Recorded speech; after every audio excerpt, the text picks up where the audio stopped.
Hey, what's going on, everybody? Welcome back to another episode of Wealth Defense Radio, the podcast. I am your host, Josh Inahosa, and I am an independent advisor representative for Swan DFW, which is our company and the people that put on the podcast. And by people, I mean just the two of us. There's a song like that, just the two of us. We cannot play it because copyright lawyers will be on our doorstep shortly. Yes.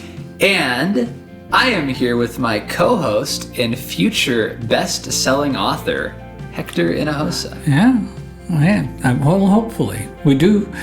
It's a very subtle way. One of the beauties of Swan DFW is we're very subtle in the way we bring things in transition. But writing a book, the working title, we haven't landed on it. It's the Poor Man's Guide to Getting Rich Quick. Spoiler alert, there's no such thing. Boy, doesn't that just roll off It just rolls off. You have to really think about it. So if you have a title that has that kind of flavor but isn't quite so wordy, we would appreciate it. And if you'd like to pre-order your book, send us an email. And where would they send that email to?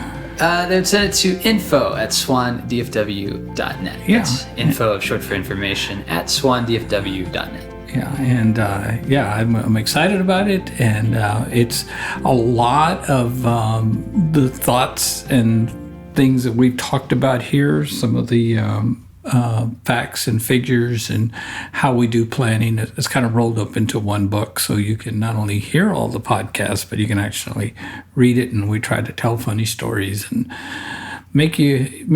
hopefully make you laugh and maybe learn something too. So there you go. Thank you for bringing that up. Yeah, for sure. And our podcast, I feel like we should say again, is on video. So if you're listening to this, I know. Is that what all these things are for? No. If you're listening to us on Spotify or on our website, and you want to see what two faces made for radio look like, you can hop on over to YouTube or our Facebook page. Both of those are Swan DFW Financial. And you can find us and see us with your own eyes via a screen. My own family has told me, you should have stayed with just the podcast. So I don't know what that means. I'm going to take that as a compliment. I don't know why. Uh-huh. So I hear we got a baseball player who's also a lawmaker, is it a lawmaker that's a baseball player? What's the deal? So we have a state politician from Sioux City, Iowa. Oh, wow. He's playing independent baseball suddenly after a team manager called him and said, I need a pitcher. And this guy is a state representative for the state of Iowa. His name is J.D. Schlolten, we're going to go with. Okay. He is 44 years old, been out of baseball for a while, but does play beer league baseball. Oh, almost like MLB. Plays in a men's league. Obviously not a full-time baseball player because he's a state representative, so that is his job. Takes up a little time, yeah. He is volunteering at a music festival in his city. Yeah. And gets a call at 10 in the morning from a manager and says, hey, I need a pitcher in 3 hours. Can you get here? And he says no. And the manager is like, I don't care, figure it out. So he found somebody to cover his shift at the music festival, told the manager, I threw a bullpen yesterday. Yeah. I'm a couple of beers in already. Perfect. Yeah. But I'll be there. Showed up, went 6 2/3 innings. Yeah. Allowed 7 hits, 2 strikeouts, only 2 runs. His team won 11-2. He got another start this week, went 7 innings, allowed 1 run, I think. That's pretty amazing. So, I mean, because he's playing against 18 to 24-year-olds in all probability. Mm-hmm. So go old guys. 7 of the 9 people on the Milwaukee Milkmen, that's the team he played, former first-round MLB draft picks. Wow! So some real baseball players. Yeah, good for him. I'm not going to say it's the best competition in the world, but at good. Some point, it was reasonable. How many innings could you go right now against, we'll say, like a middle school team? A middle school team? Man, I could go a third, maybe.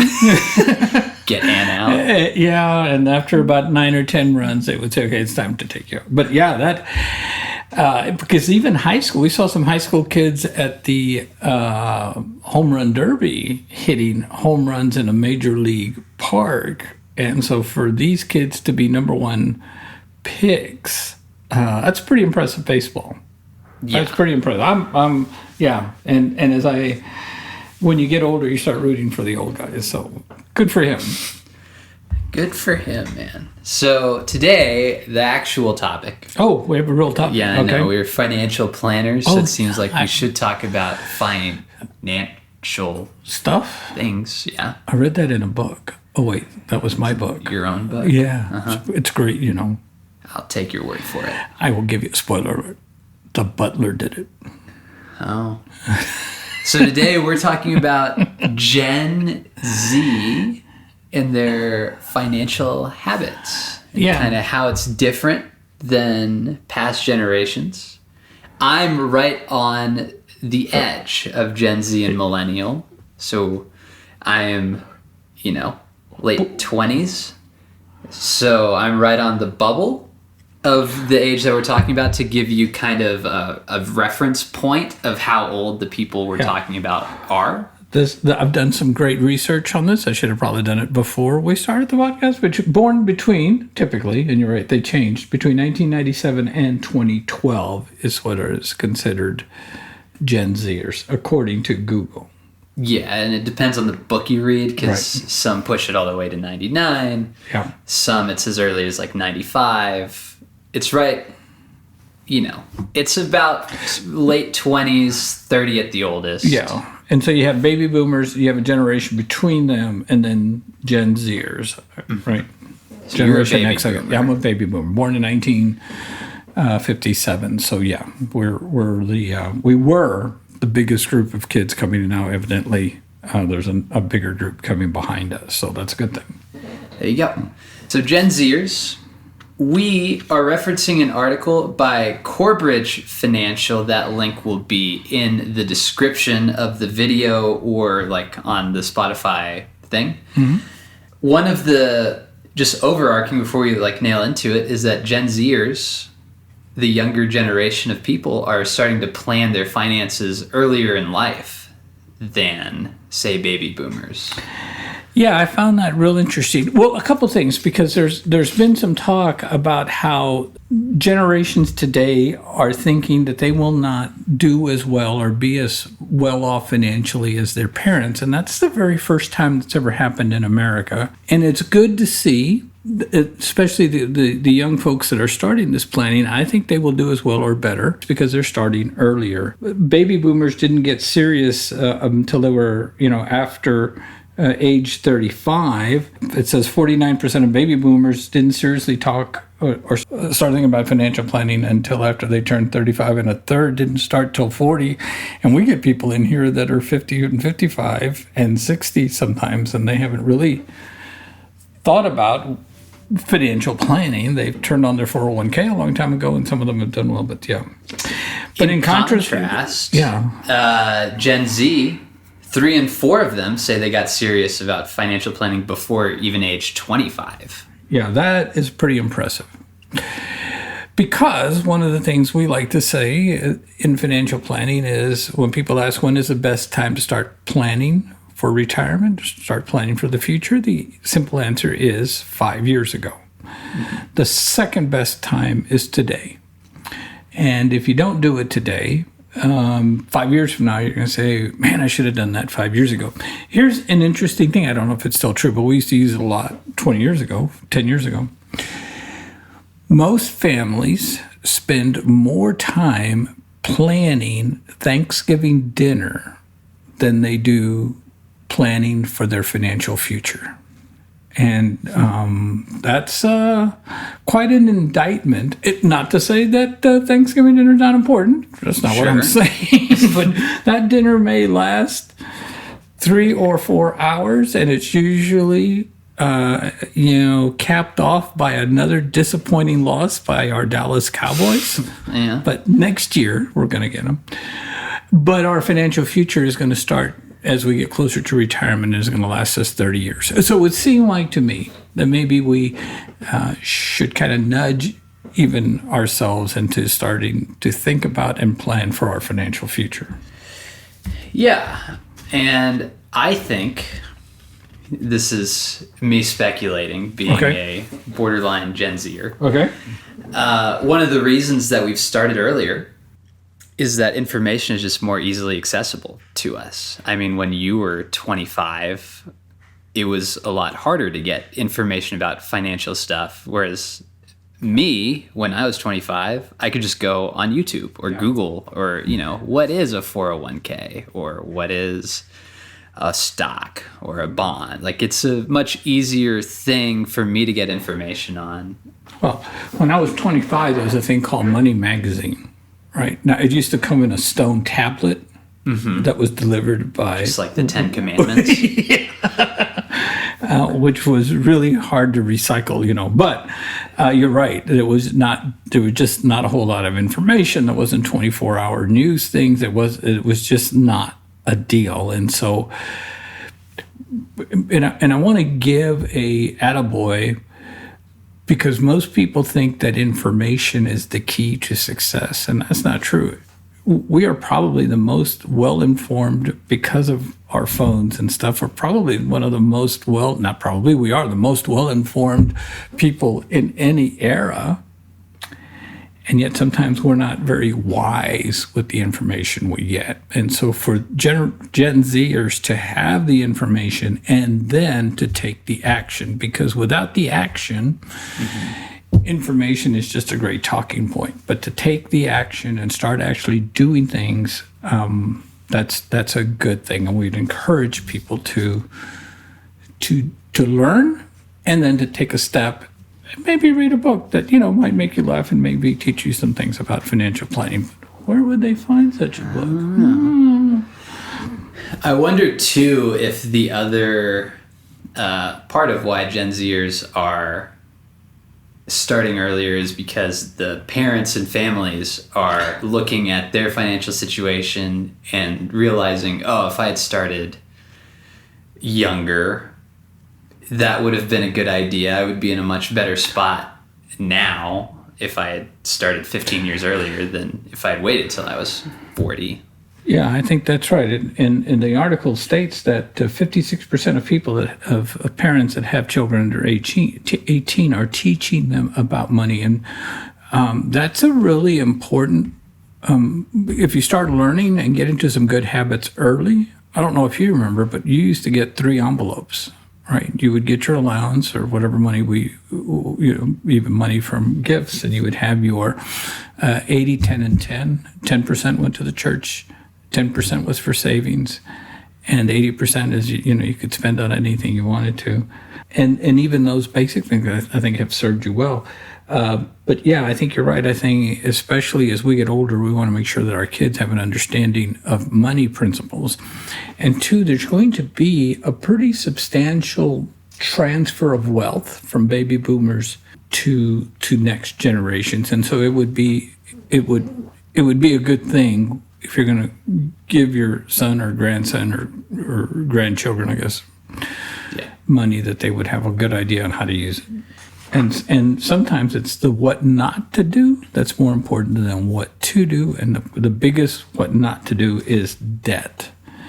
If you stay out of debt, if you just be really careful, because that's one thing that'll spiral on you very quickly. It can ruin people's lives.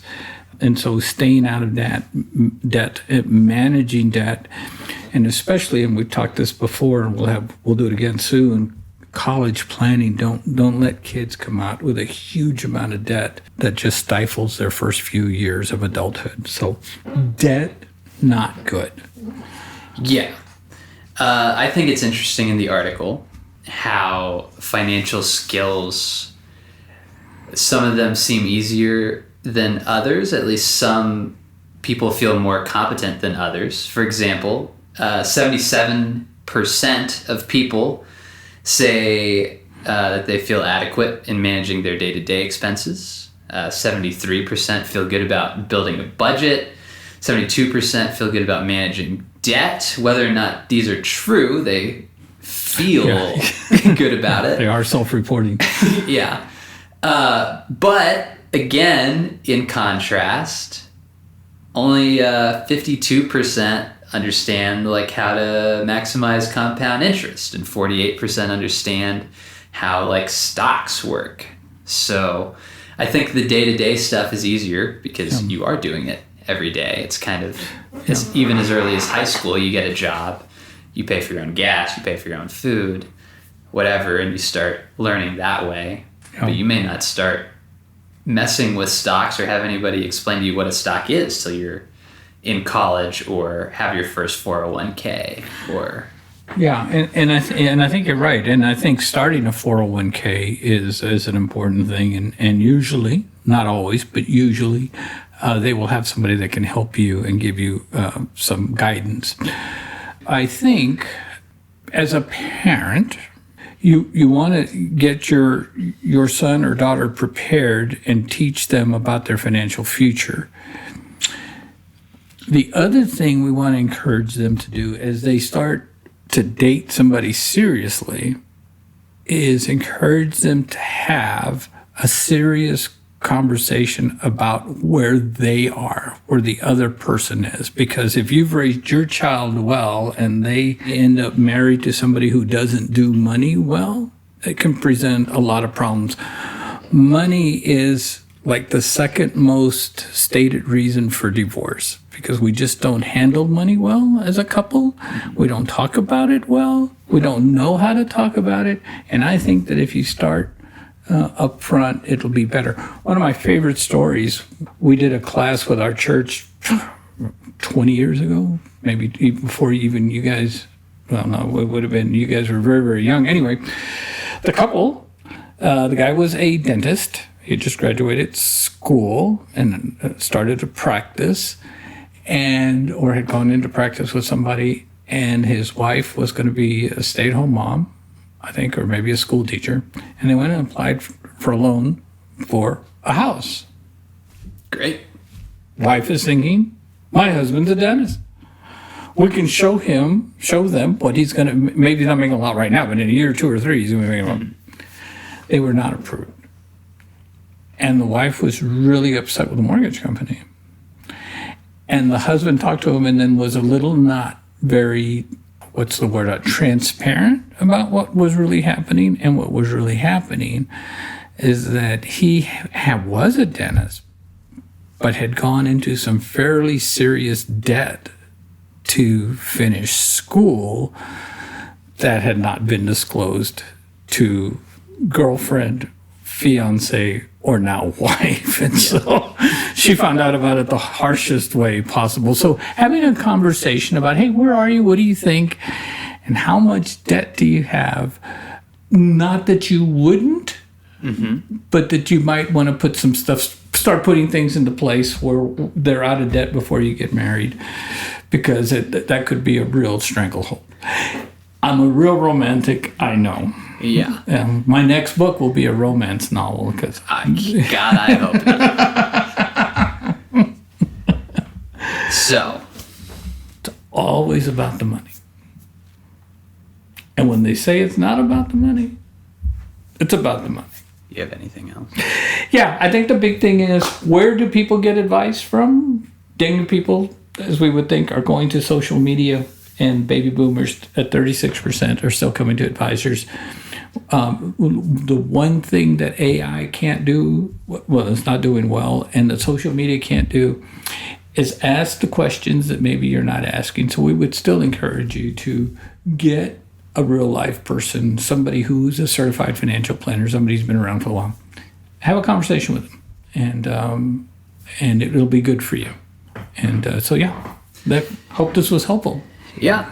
So if you have any questions about what we talked about today, no matter your age, from 20 to 120, we can help you. We have a couple of different ways that you can contact us. The first way is the email address that we listed earlier. That is info@swandfw.net. That's info, short for information, at swandfw.net.